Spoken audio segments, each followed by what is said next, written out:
You can just feel when something's off in your business, right? Not broken, just not clean. Everything's moving. Maybe money's coming in, the team's working. Man, it just takes way more effort than you feel like it should. If that's been your week, stick with me. This week, every single conversation I had came back to the same thing. Not tactics, not growth hacks, just clarity. Or more accurately, what happens when clarity is missing. Businesses don't usually explode. They leak slowly from all the decisions that were never fully made, from the open loops, from the hire that you were only 70% sure about, the strategy that was close enough, the priorities everyone talked about, nobody actually made decisions about. And over time, everything just starts to feel way heavier than it should. And then we talked about that sneaky kind of delay, the kind that sounds really responsible. You need more data. I got to think about it. Let's circle back on this next week.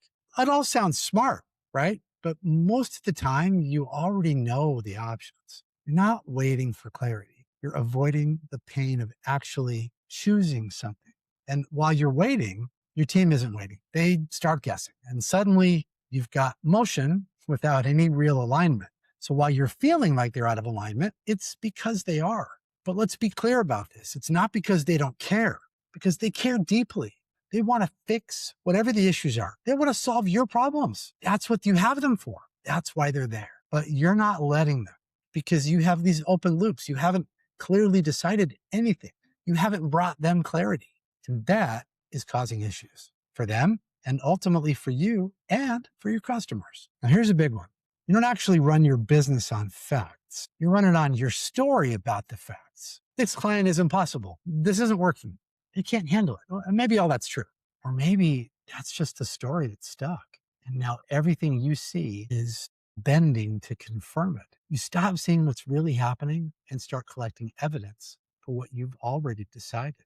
And I learned a long time ago in the Anasazi program. And in fact, I talked to somebody about that this week in one of the meetings that I had.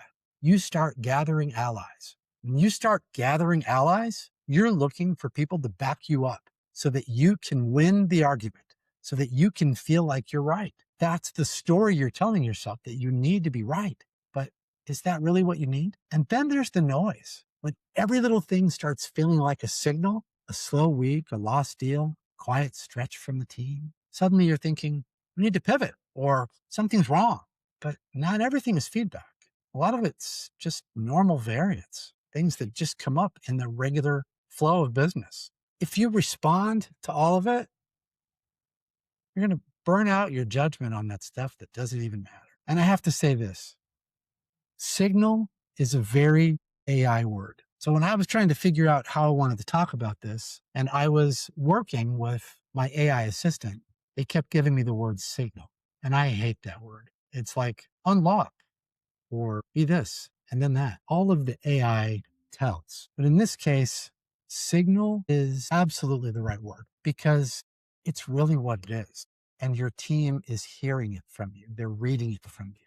That is signal. So let's get to what all of this actually looks like inside of real businesses. Let me give you 3 quick examples. Okay, the first is the classic team problem. Founder walks in, convinced the team isn't executing.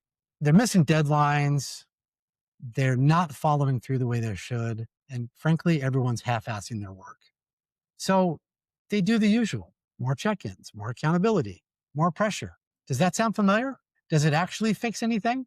Not usually. Usually it doesn't fix a thing. So you slow it down and boom, 20 minutes later, it's obvious. Priorities were never actually decided. They were discussed, sure, but the leader didn't make it crystal clear. And the team is doing what good teams do when there's no clear direction. They're guessing. They're just guessing because you as a leader were not clear. Well, because in this case, in this example, the leader was not clear. Everyone's trying to be helpful, but all guessing in slightly different directions. From the founder's chair, it feels like they're not getting it. They're not taking ownership, but they are executing, just not on what you want them to or need them to. So what do we fix? One thing, the decision. What actually matters right now? What doesn't matter right now? We make it stupidly obvious. You know what you get? Same team, completely different energy. Now this one we call the offer isn't landing problem. Okay, the founder says they've tried everything: new pricing, new messaging, their positioning is different. They have new people doing outreach. They're trying AI. Nothing is working. They think it looks like a market problem. So we dig in. Turns out the offer was never actually clearly defined, not in a way that the whole team could rally around. Everyone had their own slightly different version of who it's for, what problem it solves, and what good enough even looks like. So, of course, execution looked way inconsistent. The thinking about it was inconsistent. We didn't change the offer, we just defined it properly. What it actually is, who it's for, what it's not, who it isn't for, what's the actual price point, what is the script that the sales team is going to use, and are they doing it? And guess what? As soon as we fixed all of those things, suddenly things start to take off. And that wasn't because the market changed, but because the thinking finally got clear. This last one we call the overwhelm problem. And I think if you're a founder, you're listening to this, you understand the overwhelm problem. You're slammed, your team are slammed, everything feels like it's important, and yet nothing's really moving along. You must have a capacity issue. Maybe it's a focus or discipline thing. So we map it out and we find out that they've got 6 or 7 priorities, which means they have 0 priorities because everybody's task switching, reacting to whatever comes in. They're juggling. Nothing gets any real traction. So we cut it down hard.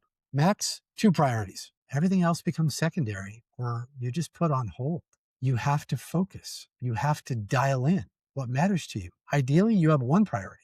Max 2. So what do you get? Same team, same hours, same resources, completely different results. Because now nobody has to guess what actually matters. They know what matters. This is the pattern that I see over and over. Shows up as a team problem, a market problem, an execution problem.